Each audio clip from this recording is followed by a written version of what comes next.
Se cuentan historias de mundos inhóspitos en lo profundo del cosmos, lugares de pesadilla habitados por seres deformes y crueles que esperan con paciencia que cometamos un error para acabar con nosotros y nuestra raza. Dioses de formas y tamaños inimaginables para el ser humano, que esperan el momento adecuado para establecer el caos sobre nuestro planeta y barrernos del cosmos como los seres insignificantes que somos para ellos.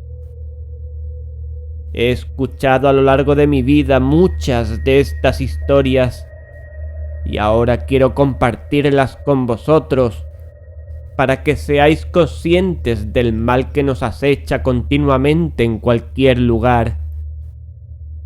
Son los horrores que nos amenazan y torturan desde el inmenso y desconocido cosmos, más allá de los eones. Pero la angustia y el miedo no siempre nos acechan lejos en el espacio. Nuestra naturaleza en sí misma es origen de atrocidades y espantos indeciblemente crueles y horripilantes. El amor, la venganza, la envidia, el egoísmo, la locura, sentimientos puramente humanos que nos hacen cometer actos crueles, actos desesperados, actos sangrientos, actos malvados. Conozco historias en las que el ser humano se agrede a sí mismo o a sus semejantes, guiado por estos terribles y monstruosos sentimientos, dando lugar a los horrores que nacen de nuestro interior, de la propia esencia del ser humano. También quiero compartirlas con vosotros, para que seáis conscientes de lo cruel y mezquino que podemos llegar a ser.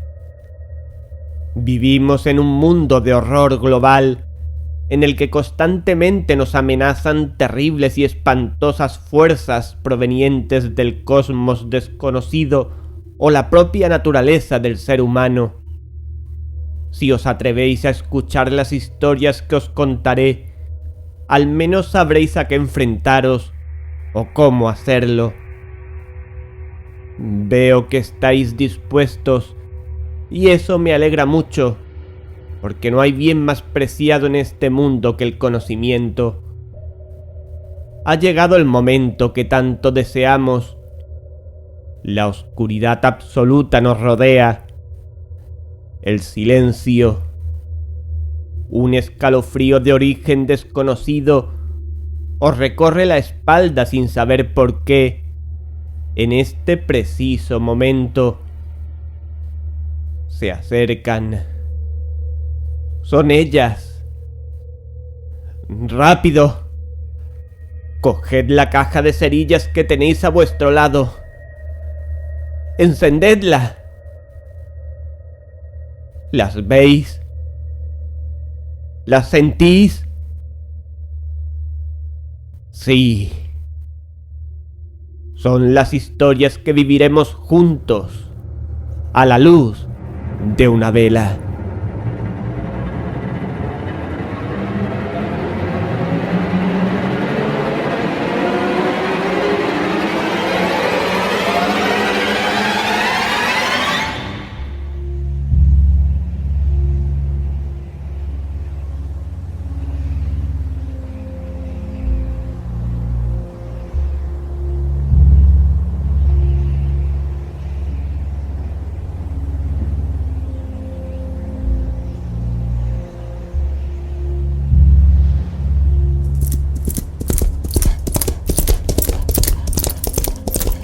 Durante todo un día de otoño, triste, oscuro, silencioso,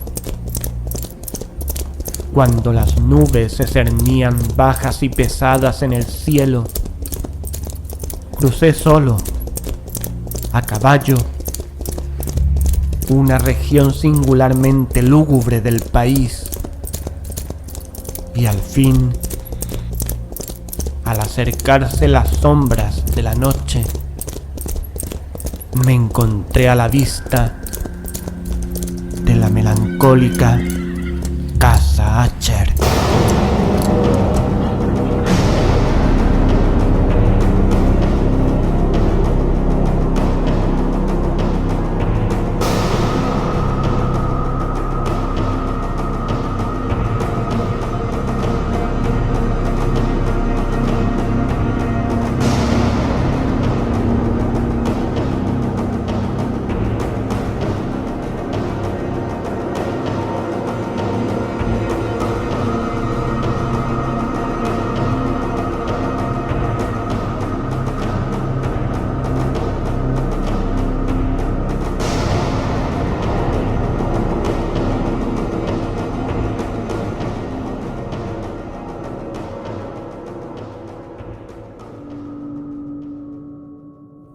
No sé cómo fue,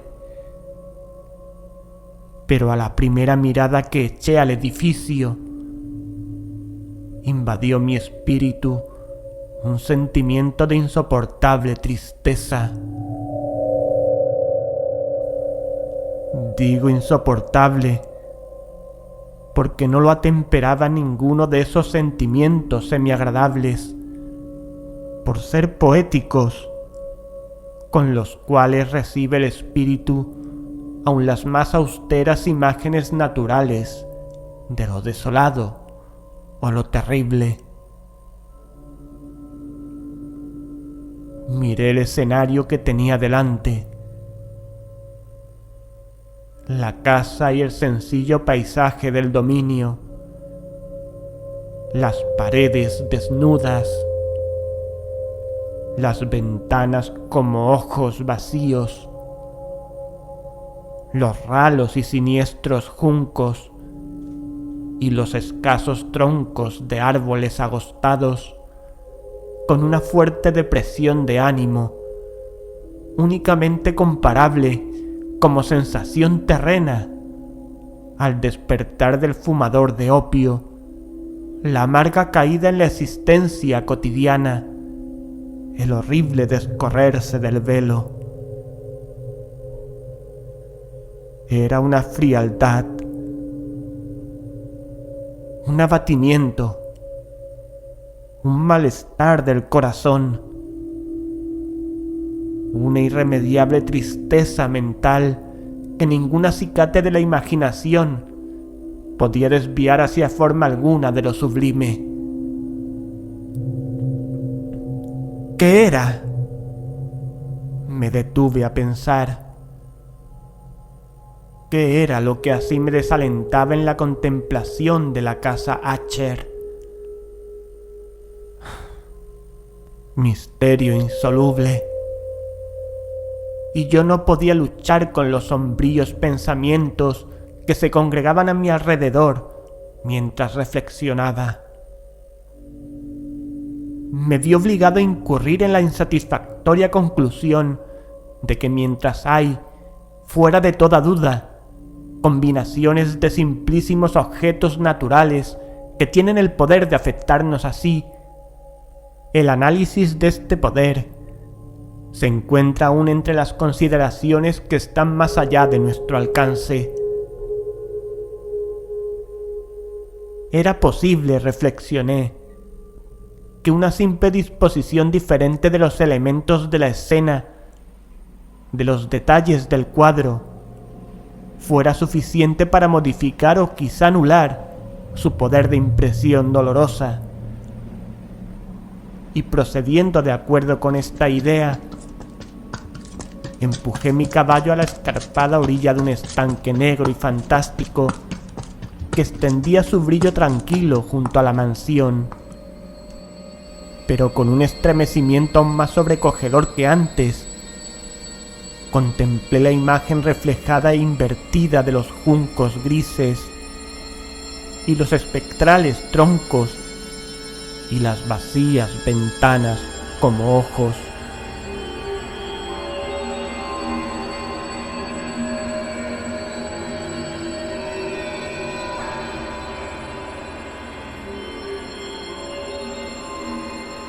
En esa mansión de melancolía, sin embargo, proyectaba pasar algunas semanas. Su propietario, Roderick Acher, había sido uno de mis alegres compañeros de adolescencia, pero muchos años habían transcurrido desde nuestro último encuentro. Sin embargo, acababa de recibir una carta en una región distinta del país, una carta suya, la cual, por su tono exasperadamente apremiante, no admitía otra respuesta que la presencia personal. La escritura denotaba agitación nerviosa. El autor hablaba de una enfermedad física aguda, de un desorden mental que le oprimía y de un intenso deseo de verme por ser su mejor y en realidad su único amigo personal, con el propósito de lograr gracias a la jovialidad de mi compañía, algún alivio a su mal. La manera en que se decía esto y mucho más, este pedido hecho de todo corazón, no me permitieron vacilar, y en consecuencia obedecí de inmediato al que no obstante consideraba un requerimiento singularísimo.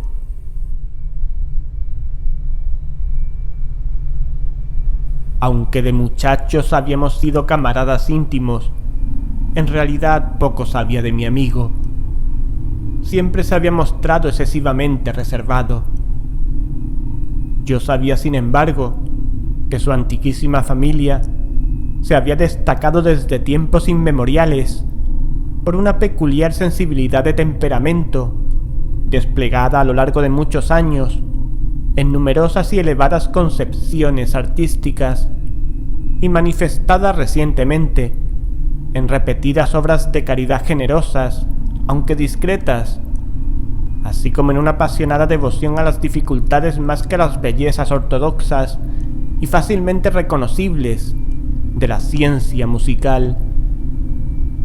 Conocía también el hecho notabilísimo de que la estirpe de los Acher, siempre venerable, no había producido en ningún periodo una rama duradera. En otras palabras, que toda la familia se limitaba a la línea de descendencia directa y siempre con insignificantes y transitorias variaciones había sido así.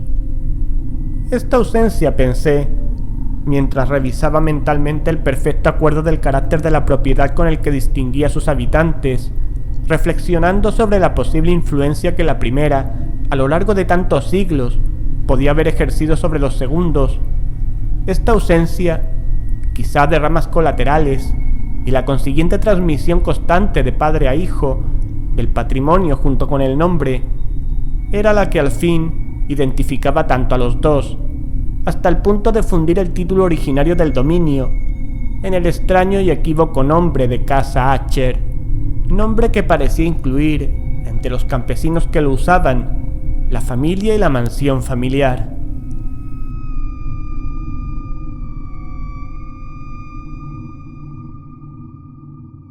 He dicho que el solo efecto de mi experimento un tanto infantil, el de mirar en el estanque, había ahondado la primera y singular impresión. No cabe duda de que la conciencia del rápido crecimiento de mi superstición, pues ¿por qué no he de darle este nombre?, servía especialmente para acelerar su crecimiento mismo.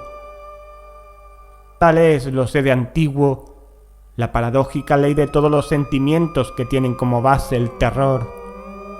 Y debe de haber sido por esta sola razón que cuando de nuevo alcé los ojos hacia la casa desde su imagen en el estanque, surgió en mi mente una extraña fantasía tan ridícula en verdad, que solo la menciono para mostrar la vivida fuerza de las sensaciones que me oprimían. Mi imaginación estaba excitada, al punto de convencerme de que se cernía sobre toda la casa y el dominio una atmósfera propia de ambos y de su inmediata vecindad, una atmósfera sin afinidad con el aire del cielo, exhalada por los árboles marchitos, por los muros grises, por el estanque silencioso, un vapor pestilente y místico, opaco, pesado, apenas perceptible, de color plomizo. Sacudiendo de mi espíritu eso que tenía que ser un sueño, examiné más de cerca el verdadero aspecto del edificio. Su rasgo dominante parecía ser una excesiva antigüedad. Grande era la decoloración producida por el tiempo. Menudos hongos se extendían por toda la superficie, suspendidos desde el alero en una fina y enmarañada tela de araña. Pero esto nada tenía que ver con ninguna forma de destrucción. No había caído parte alguna de la mampostería, y parecía haber una extraña incongruencia entre la perfecta adaptación de las partes y la disgregación de cada piedra. Esto me recordaba mucho a la aparente integridad de ciertos maderajes que se han podrido largo tiempo en alguna cripta descuidada sin que intervenga el soplo del aire exterior. Aparte de este indicio de ruina general, la fábrica daba pocas señales de inestabilidad. Quizá el ojo de un observador minucioso hubiera podido descubrir una fisura apenas perceptible que, extendiéndose desde el tejado del edificio en el frente, se abría camino pared abajo en zigzag hasta perderse en las sombrías aguas del estanque. Mientras observaba estas cosas, cabalgué por una breve calzada hasta la casa. Un sirviente que aguardaba tomó mi caballo y entré en la bóveda gótica del vestíbulo. Un criado de paso furtivo me condujo desde allí, en silencio, a través de varios pasadizos oscuros e intrincados, hacia el gabinete de su amo. Mucho de lo que encontré en el camino contribuyó, no sé cómo, a avivar los vagos sentimientos de los cuales he hablado ya. Mientras los objetos circundantes, los relieves de los cielos rasos, los oscuros tapices de las paredes, el ébano negro de los pisos y los fantasmagóricos trofeos heráldicos que rechinaban a mi paso eran cosas a las cuales, o a sus semejantes, estaba acostumbrado desde la infancia, mientras cavilaba en reconocer lo familiar que era todo aquello, me asombraban por lo insólitas las fantasías que esas imágenes no habituales provocaban en mí. En una de las escaleras encontré al médico de la familia. La expresión de su rostro, pensé, era una mezcla de baja astucia y de perplejidad. El criado abrió entonces una puerta y me dejó en presencia de su amo.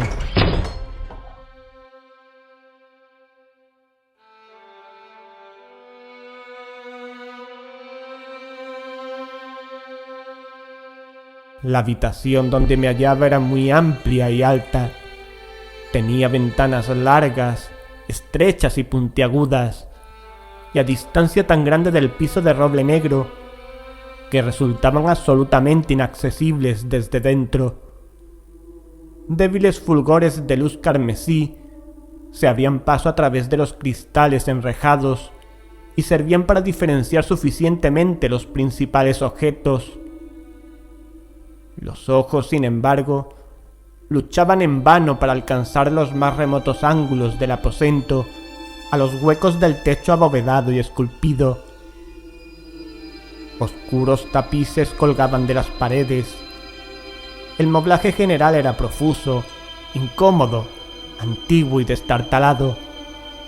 Había muchos libros e instrumentos musicales en desorden que no lograban dar ninguna vitalidad a la escena. Sentí que respiraba una atmósfera de dolor, un aire de dura, profunda e irremediable melancolía. Lo envolvía y penetraba todo.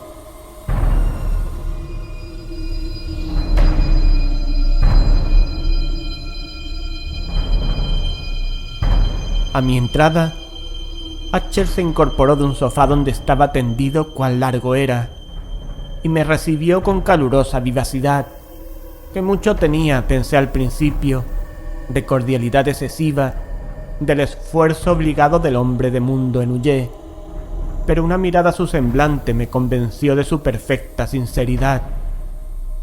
Nos sentamos y durante unos instantes, mientras no hablaba, lo observé con un sentimiento en parte de compasión, en parte de espanto. Seguramente hombre alguno hasta ese momento había cambiado tan terriblemente en un periodo tan breve como Roderick Hatcher. A duras penas pude llegar a admitir la identidad del ser exangüe que tenía ante mí con el compañero de mi adolescencia. Sin embargo, el carácter de su rostro había sido siempre notable.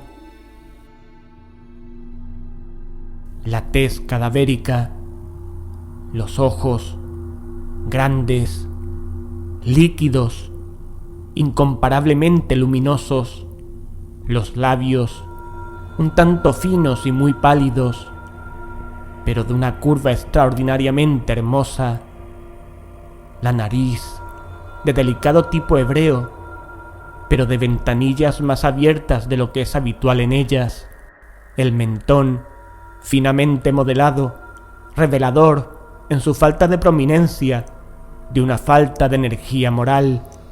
Los cabellos, más suaves y más tenues que tela de araña. Estos rasgos y el excesivo desarrollo de la región frontal constituían una fisonomía difícil de olvidar, y ahora la simple exageración del carácter dominante de esas facciones y de su expresión habitual revelaban un cambio tan grande que dudé de la persona con quien estaba hablando. La palidez espectral de la piel, el brillo milagroso de los ojos, por sobre todas las cosas me sobresaltaron y aún me aterraron. El sedoso cabello, además, había crecido al descuido, y como en su desordenada textura de tela de araña flotaba más que caía alrededor del rostro, me era imposible, aun haciendo un esfuerzo, relacionar su enmarañada apariencia con idea alguna de simple humanidad. En las maneras de mi amigo me sorprendió encontrar incoherencia, inconsistencia, y pronto descubrí que era motivada por una serie de débiles y futiles intentos de vencer un azoramiento habitual, una excesiva agitación nerviosa.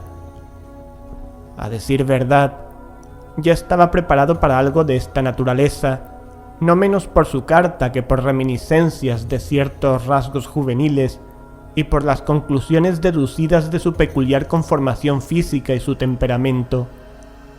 Sus gestos eran alternativamente vivaces y lentos.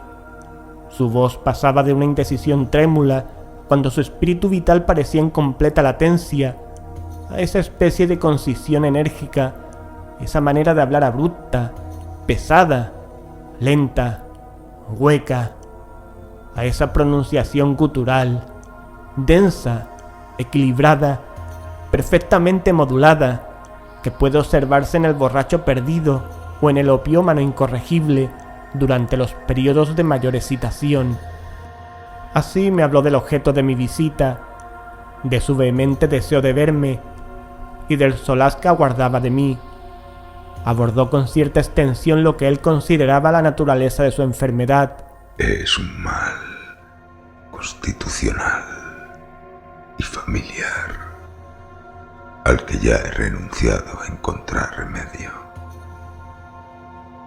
Es una simple afección nerviosa que indudablemente pasará pronto. Se manifiesta en una extrema sensibilidad a los sentidos. Apenas si soporto los sabores más insípidos. Mis ropas deben tener unas texturas extremadamente suaves. Los olores de las flores, por agradables y delicados que sean, me resultan insoportables. La luz más leve tortura mis ojos, y solo ciertos sonidos peculiares, como los producidos por algunos instrumentos de cuerda, no me producen verdadero horror. Vi que era un esclavo sometido a una suerte anormal de terror. Moriré. Tengo que morir en esta deplorable locura. Así, no de otro modo, me perderé. Temo los sucesos del futuro, no por sí mismos, sino por sus resultados.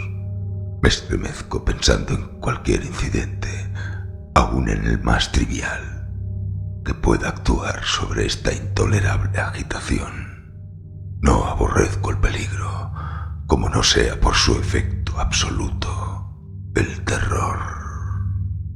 En este desaliento, en esta lamentable condición, siento que tarde o temprano llegará el periodo en que deba abandonar vida y razón a un tiempo, en alguna lucha con el torvo fantasma, el miedo. Conocí además por intervalos y a través de insinuaciones interrumpidas y ambiguas Otro rasgo singular de su condición mental. Estaba dominado por ciertas impresiones supersticiosas relativas a la morada que ocupaba y de donde durante muchos años nunca se había aventurado a salir. Supersticiones relativas a una influencia cuya supuesta energía fue descrita en términos demasiado sombríos para repetirlos aquí.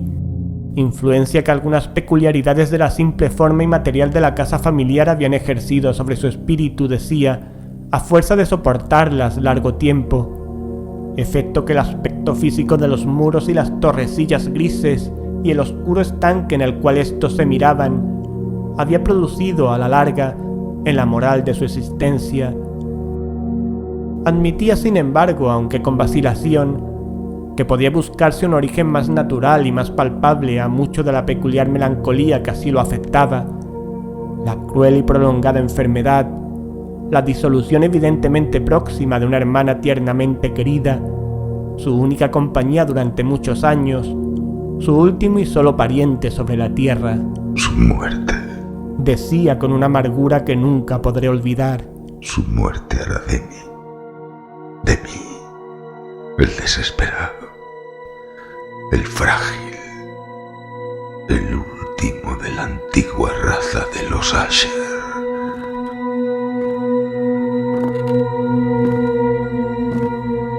Mientras hablaba, Madeleine, que así se llamaba, pasó lentamente por un lugar apartado del aposento y sin notar mi presencia desapareció. La miré con extremado asombro, no desprovisto de temor, y sin embargo me es imposible explicar estos sentimientos. Una sensación de estupor me oprimió, mientras seguía con la mirada sus pasos que se alejaban.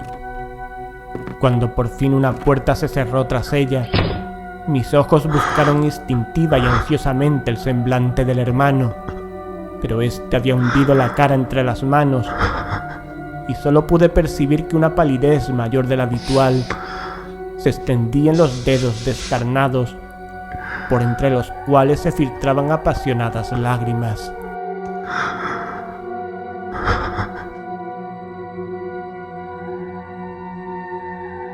La enfermedad de Madeleine había burlado durante mucho tiempo la ciencia de sus médicos.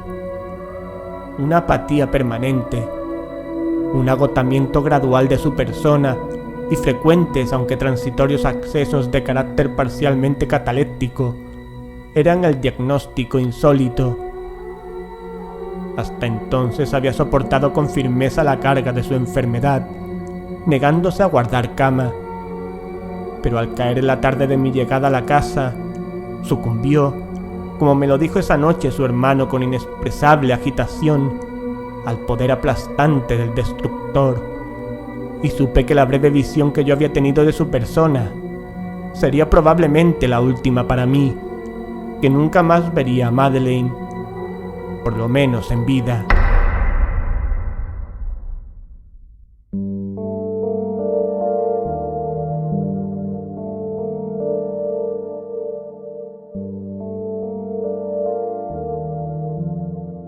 En los varios días posteriores, ni Asher ni yo mencionamos su nombre, y durante este periodo me entregué a vehementes esfuerzos para aliviar la melancolía de mi amigo. Pintábamos y leíamos juntos, o yo escuchaba como en un sueño las extrañas improvisaciones de su elocuente guitarra, y así, a medida que una intimidad cada vez más estrecha me introducía sin reserva en lo más recóndito de su alma, iba advirtiendo con amargura la futileza de todo intento de alegrar un espíritu cuya oscuridad, como una cualidad positiva, inherente, se derramaba sobre todos los objetos del universo físico y moral en una incesante irradiación de tinieblas. Siempre tendré presente el recuerdo de las muchas horas solemnes que pasé a solas con el amo de la casa Asher.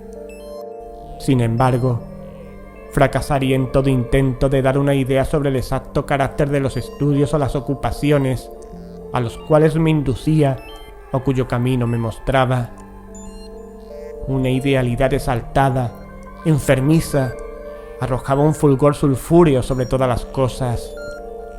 Sus largos e improvisados cantos fúnebres resonarán eternamente en mis oídos. Entre otras cosas, conservo dolorosamente en la memoria cierta singular perversión y amplificación del extraño aire del último vals de von Weber. De las pinturas que nutrían su laboriosa imaginación y cuya vaguedad crecía a cada pincelada, vaguedad que me causaba un estremecimiento tanto más penetrante cuanto que ignoraba su causa. De esas pinturas, tan vividas que aún tengo sus imágenes ante mí, sería inútil mi intento de presentar algo más que la pequeña porción comprendida en los límites de las meras palabras escritas. Por su extremada simplicidad, por la desnudez de sus diseños, atraían la atención y la subyugaban. Si jamás un mortal pintó una idea, ese mortal fue Roderick Ascher. Para mí, al menos, en las circunstancias que entonces me rodeaban, surgía de las puras abstracciones que el hipocondríaco lograba proyectar en la tela una intensidad de intolerable espanto, cuya sombra nunca he sentido, ni siquiera en la contemplación de las fantasías de Fuseli, resplandecientes, por cierto, pero demasiado concretas. Una de las fantasmagóricas concepciones de mi amigo, que no participaba con tanto rigor del espíritu de abstracción, puede ser vagamente esbozada, aunque de una manera indecisa, débil, en palabras. El pequeño cuadro representaba el interior de una bóveda o túnel inmensamente largo, rectangular, con paredes bajas, lisas, blancas, sin interrupción ni adorno alguno. Ciertos elementos accesorios del diseño servían para dar la idea de que esa excavación se hallaba a mucha profundidad bajo la superficie de la tierra. No se observaba ninguna saliencia en toda la vasta extensión, ni se discernía una antorcha o cualquier otra fuente artificial de luz. Sin embargo, flotaba por todo el espacio una ola de intensos rayos que bañaban el conjunto con un esplendor inadecuado y espectral.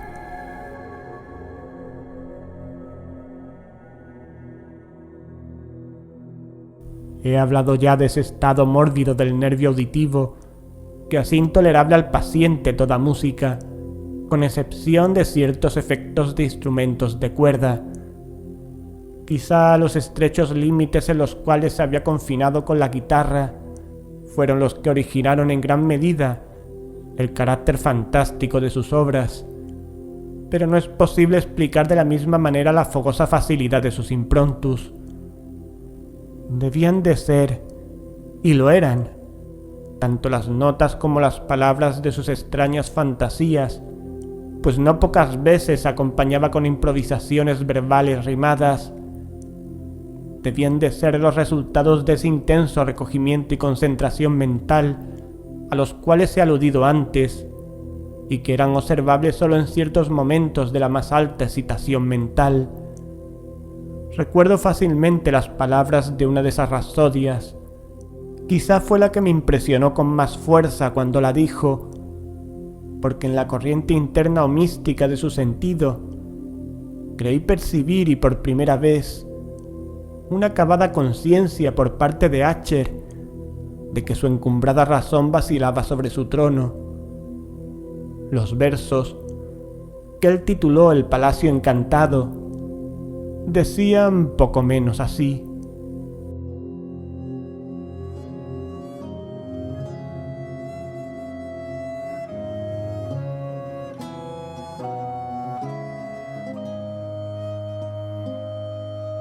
en el más verde de los valles,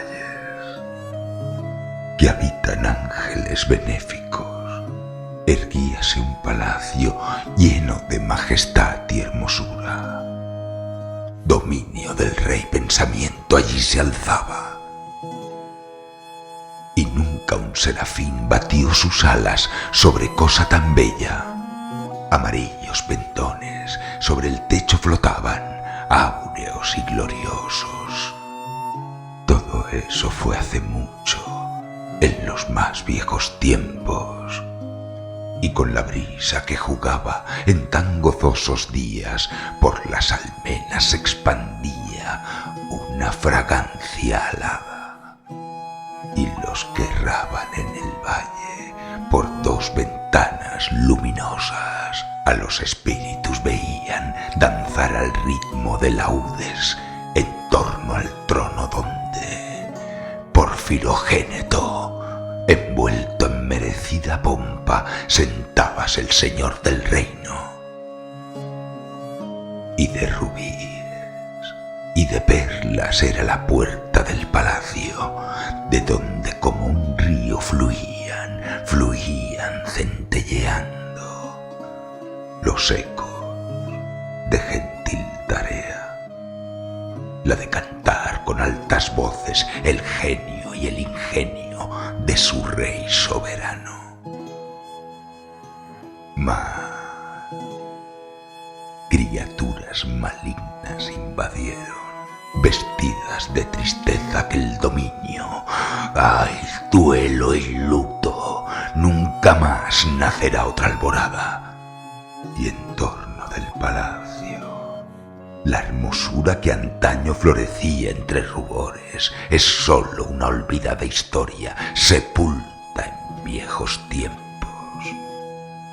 Y los viajeros, desde el valle, por las ventanas ahora rojas, ven vastas formas que se mueven en fantasmales discordancias, mientras, cual espectral torrente, por la pálida puerta, sale una horrenda multitud que ríe, pues la sonrisa ha muerto.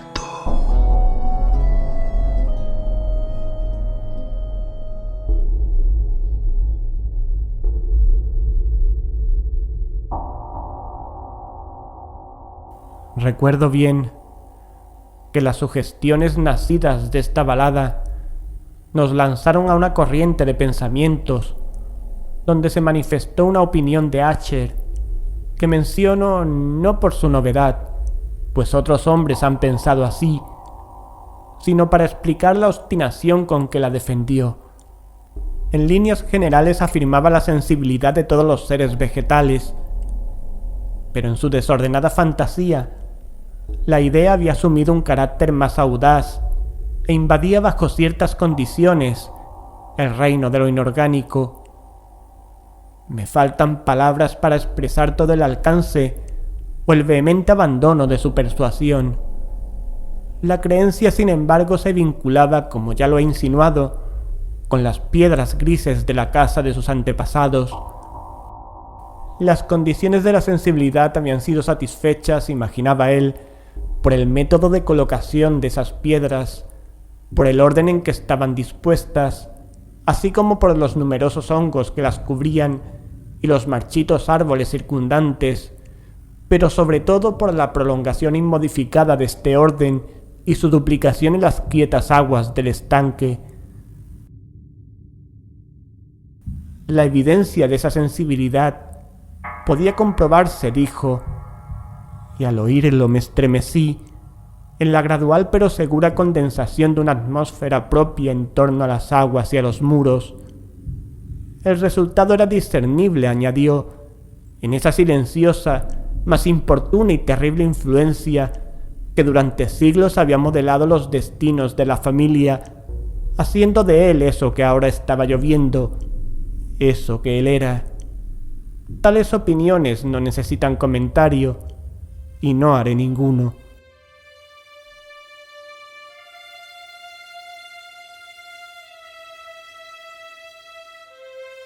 Nuestros libros, los libros que durante años constituyeran no pequeña parte de la existencia intelectual del enfermo, estaban, como puede suponerse, en estricto acuerdo con este carácter espectral.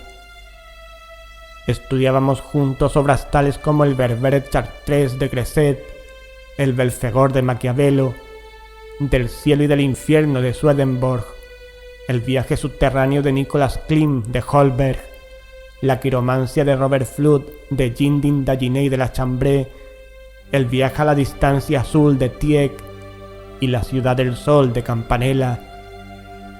Nuestro libro favorito era un pequeño volumen en octavo del Directorium Inquisitorium del dominico Aymeric de Girón, y había pasajes de Pomponius Mela sobre los viejos sátiros africanos y eguibanos, con los cuales Acher soñaba horas enteras. Pero encontraba su principal deleite en la lectura cuidadosa de un rarísimo y curioso libro gótico en cuarto, el manual de una iglesia olvidada, las Vigiliae Mortuorum, Corum Ecclesiae Manguntiae.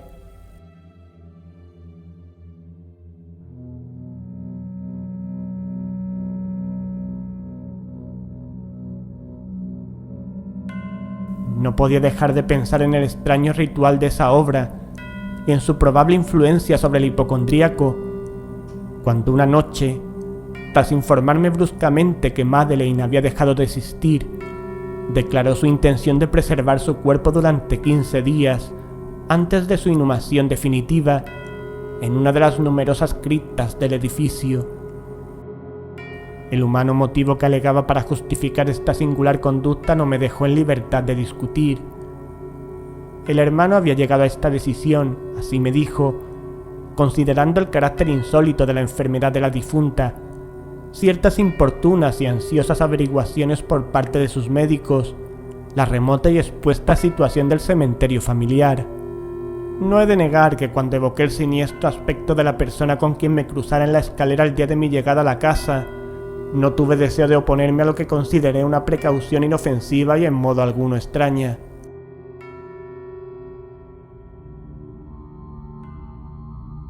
A pedido de Acher, lo ayudé personalmente en los preparativos de la sepultura temporaria. Ya en el ataúd, los dos solos llevamos el cuerpo a su lugar de descanso. La cripta donde lo depositamos, por tanto tiempo clausurada que las antorchas casi se apagaron en su atmósfera opresiva, dándonos poca oportunidad para examinarla, era pequeña, húmeda y desprovista de toda fuente de luz. Estaba a gran profundidad, justamente bajo la parte de la casa que ocupaba mi dormitorio. Evidentemente había desempeñado en remotos tiempos feudales el siniestro oficio de mazmorra, y en los últimos tiempos el de depósito de pólvora o alguna otra sustancia combustible, pues una parte del piso y todo el interior del largo pasillo abovedado estaban cuidadosamente revestidos de cobre. La puerta, de hierro macizo, tenía una protección semejante. Su inmenso peso, al moverse sobre los goznes, producía un chirrido agudo, insólito.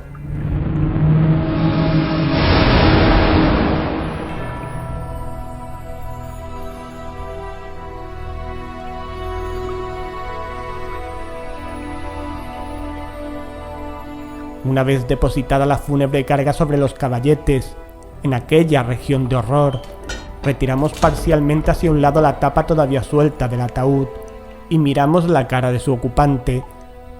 Un sorprendente parecido entre el hermano y la hermana fue lo primero que atrajo mi atención, y Acher, adivinando quizá mis pensamientos, murmuró algunas palabras, por las cuales supe que la muerta y él eran mellizos, y que entre ambos habían existido siempre simpatías casi inexplicables.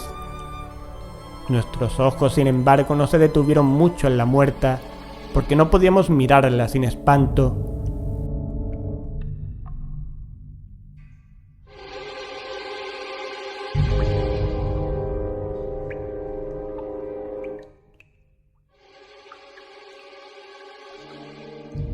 El mal que llevara a Madeleine a la tumba en la fuerza de la juventud había dejado, como es frecuente en todas las enfermedades de naturaleza estrictamente cataléptica, la ironía de un débil rubor en el pecho y la cara, y esa sonrisa suspicaz, lánguida, que es tan terrible en la muerte.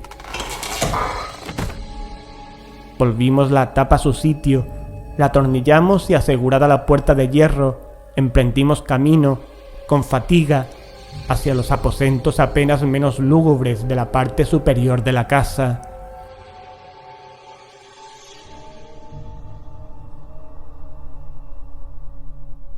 Y entonces, transcurridos algunos días de amarga pena, sobrevino un cambio visible en las características del desorden mental de mi amigo. Descuidaba u olvidaba sus ocupaciones comunes. Erraba de aposento en aposento con paso presuroso, desigual, sin rumbo. La palidez de su semblante había adquirido, si era posible tal cosa, un tinte más espectral, pero la luminosidad de sus ojos había desaparecido por completo. El tono a veces ronco de su voz ya no se oía, y una vacilación trémula, como en el colmo del terror, caracterizaba ahora su pronunciación. Por momentos en verdad pensé que algún secreto opresivo dominaba su mente agitada sin descanso y que luchaba por conseguir valor suficiente para divulgarlo. Otras veces, en cambio, me veía obligado a reducirlo todo a las meras e inexplicables divagaciones de la locura, pues lo veía contemplar el vacío horas enteras, en actitud de profundísima tensión, como si escuchara algún sonido imaginario. No es de extrañarse que su estado me aterrara, que me inficcionara. Sentía que a mi alrededor, a pasos lentos pero seguros, se deslizaban las extrañas influencias de sus supersticiones fantásticas y contagiosas. Al retirarme a mi dormitorio la noche del 7º u 8º día después de que Madeleine fuera depositada en la mazmorra, y siendo ya muy tarde, experimenté de manera especial y con toda su fuerza esos sentimientos.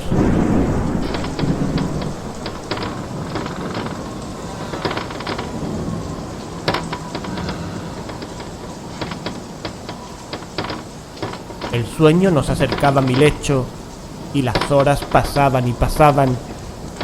Luché por racionalizar la nerviosidad que me dominaba.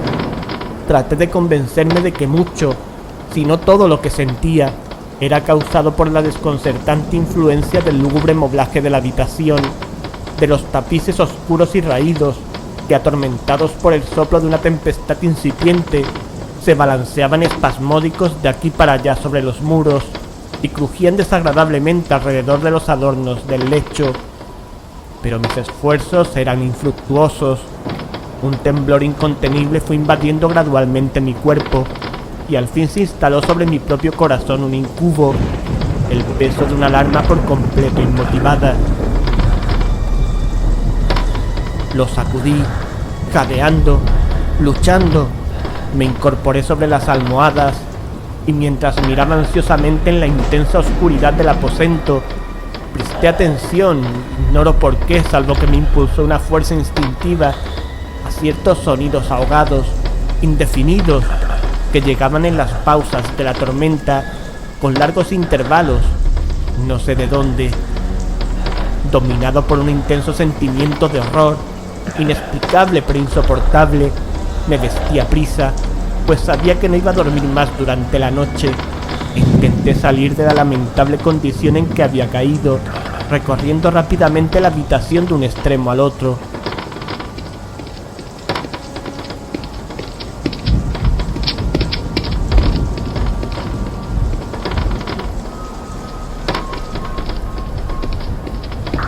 Había dado unas pocas vueltas cuando un ligero paso en una escalera contigua atrajo mi atención. Reconocí entonces el paso de Archer. Un instante después llamaba con un toque suave a mi puerta y entraba con una lámpara. Su semblante tenía como de costumbre una palidez cadavérica, pero además había en sus ojos una especie de loca hilaridad, una histeria evidentemente reprimida en toda su actitud. Su aire me espantó, pero todo era preferible a la soledad que había soportado tanto tiempo, y hasta acogí su presencia con alivio. ¿No la has visto?, dijo bruscamente, después de echar una mirada a su alrededor, en silencio. ¿No la has visto? Pues aguarda, lo verás. Y diciendo esto protegió cuidadosamente la lámpara, se precipitó a una de las ventanas y la abrió de par en par a la tormenta. La ráfaga entró con furia tan impetuosa que estuvo a punto de levantarnos del suelo. Era en verdad una noche tempestuosa, pero de una belleza severa, extrañamente singular en su terror y en la hermosura. Al parecer, un torbellino desplegaba su fuerza en nuestra vecindad, pues había frecuentes y violentos cambios en la dirección del viento, y la excesiva densidad de las nubes, tan bajas que oprimían casi las torrecillas de la casa, no nos impedía advertir la viviente velocidad con que acudían de todos los puntos, mezclándose unas con otras sin alejarse. Digo que aun su excesiva densidad no nos impedía advertirlo, y sin embargo no nos llegaba ni un atisbo de la luna o de las estrellas, ni se veía el brillo de un relámpago, pero las superficies inferiores de las grandes masas de agitado vapor, así como todos los objetos terrestres que nos rodeaban, resplandecían en la luz extranatural de una exhalación gaseosa, apenas luminosa y claramente visible, que se cernía sobre la casa y la amortajaba. «¡No debes mirar! ¡No mires eso!», dije estremeciéndome, mientras con suave violencia apartaba a Archer de la ventana para conducirlo a un asiento. «Estos espectáculos que te confunden son simples fenómenos eléctricos nada extraños, o quizá tengan su horrible origen en el miasma corrupto del estanque. Cerremos esta ventana. El aire está frío y es peligroso para tu salud. Aquí tienes una de tus novelas favoritas. Yo leeré y me escucharás, y así pasaremos juntos esta noche terrible». El antiguo volumen que había tomado era Mad Trist, de Lancelot Canning, pero lo había calificado de favorito de Archer, más por triste broma que en serio, pues poco había en su prolijidad tosca, sin imaginación, que pudiera interesar a la elevada e ideal espiritualidad de mi amigo, pero era el único libro que tenía a mano, y alimenté la vaga esperanza de que la excitación que en ese momento agitaba al hipocondríaco pudiera hallar alivio, pues la historia de los trastornos mentales está llena de anomalías semejantes, aun en la exageración de la locura que yo iba a leerle. De haber juzgado, a decir verdad, por la extraña y tensa vivacidad con que escuchaba o parecía escuchar las palabras de la historia, me hubiera felicitado por el éxito de mi idea. Había llegado esa parte bien conocida de la historia en que Ethelred, el héroe del Trist, después de sus vanos intentos de introducirse por las buenas en la morada del eremita, procede a entrar por la fuerza.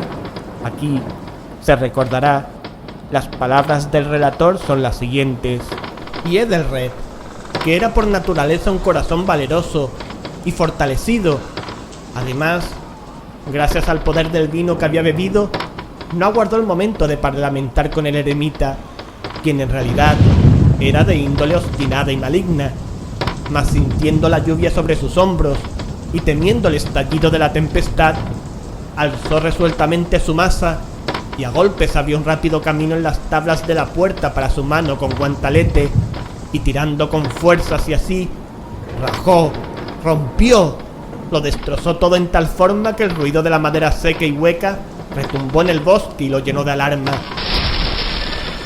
Al terminar esta frase me sobresalté y por un momento me detuve, pues me pareció, aunque enseguida concluí que mi excitada imaginación me había engañado, me pareció que de alguna remotísima parte de la mansión llegaba confusamente a mis oídos algo que podía ser, por su exacta similitud, el eco, aunque sofocado y sordo por cierto, del mismo ruido de rotura, de destrozo que Lancelot había descrito con tanto detalle.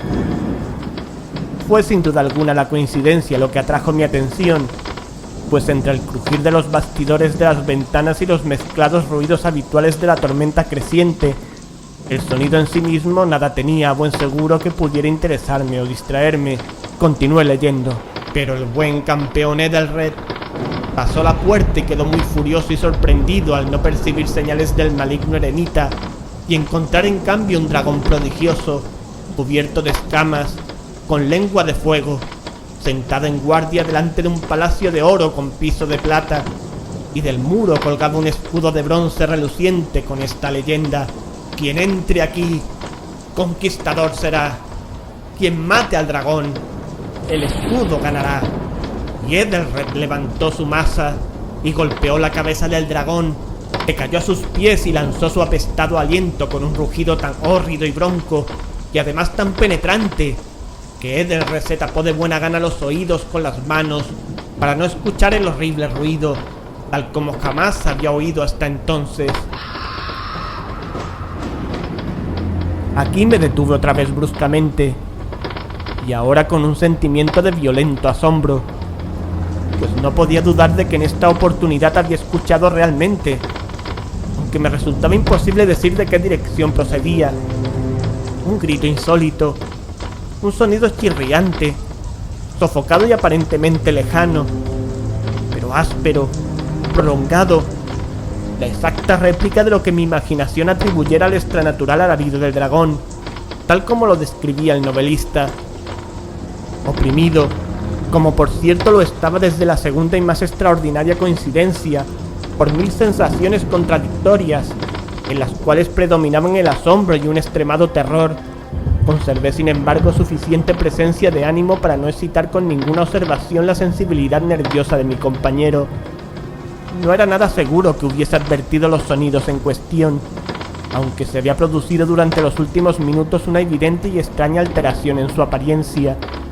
Desde su posición frente a mí, había hecho girar gradualmente su silla, de modo que estaba sentado mirando hacia la puerta de la habitación, y así solo en parte podía ver yo sus facciones, aunque percibía sus labios temblorosos, como si murmuraran algo inaudible. Tenía la cabeza caída sobre el pecho, pero supe que no estaba dormido por los ojos muy abiertos, fijos, que vi al echarle una mirada de perfil. El movimiento del cuerpo contradecía también esta idea, pues se mecía de un lado a otro con un balanceo suave, pero constante y uniforme.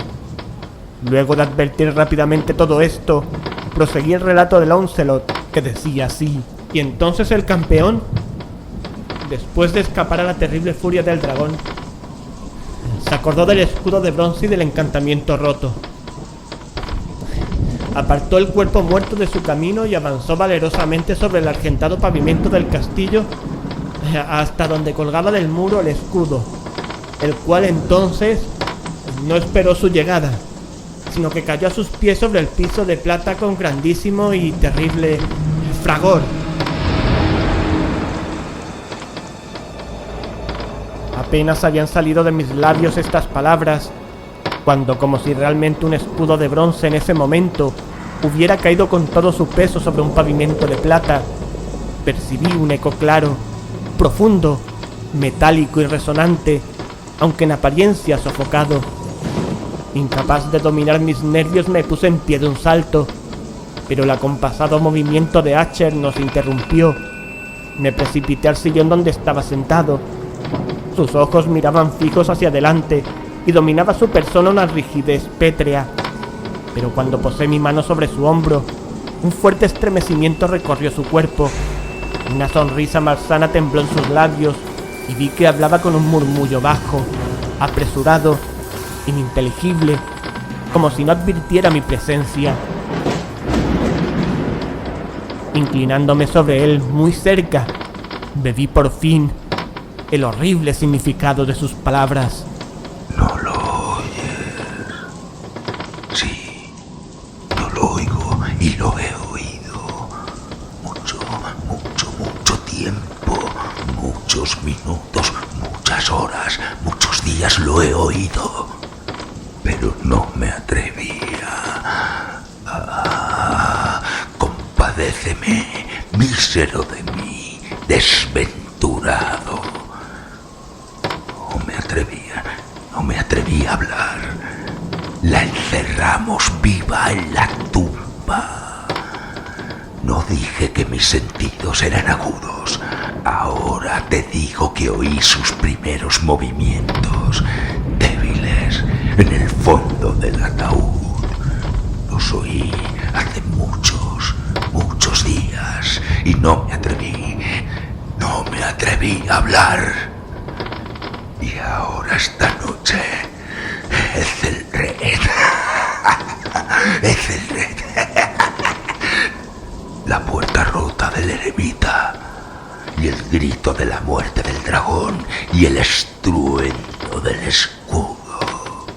Di mejor, el ruido del ataúd al rajarse, y el chirriar de los férreos goznes de su prisión y sus luchas dentro de la cripta por el pasillo abovedado, revestido de cobre.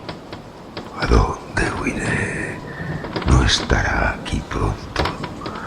No se precipita a reprocharme mi prisa. No he oído sus pasos en la escalera. No distingo el pesado y horrible latido de su corazón. Insensato. Y aquí, furioso, de un salto se puso de pie y gritó estas palabras, como si en ese esfuerzo entregara su alma. Insensato. Dijo que está al otro lado de la puerta.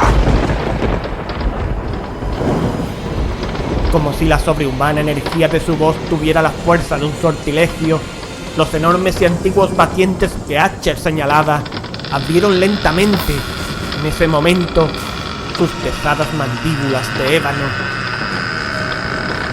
Era obra de la violenta ráfaga, pero allí, del otro lado de la puerta, estaba la alta y amortajada figura de Madeleine Acher. Había sangre en sus ropas blancas y huellas de acerba lucha en cada parte de su descarnada persona. Por un momento permaneció temblorosa, tambaleándose en el umbral. Luego, con un lamento sofocado, cayó pesadamente hacia adentro, sobre el cuerpo de su hermano, y en su violenta agonía final lo arrastró al suelo, muerto, víctima de los terrores que había anticipado. De aquel aposento, de aquella mansión huí aterrado.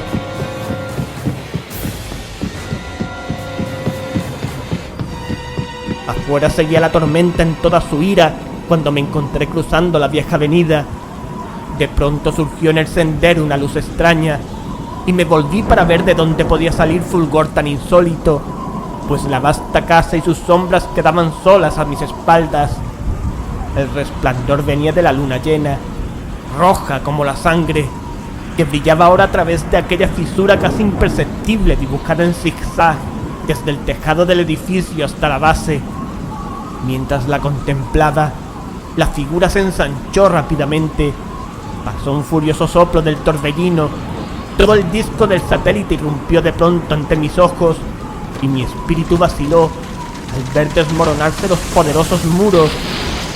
Hubo un largo y tumultuoso clamor como la voz de mil torrentes, y a mis pies el profundo y corrompido estanque se cerró sombrío, silencioso, sobre los restos de la casa Acher.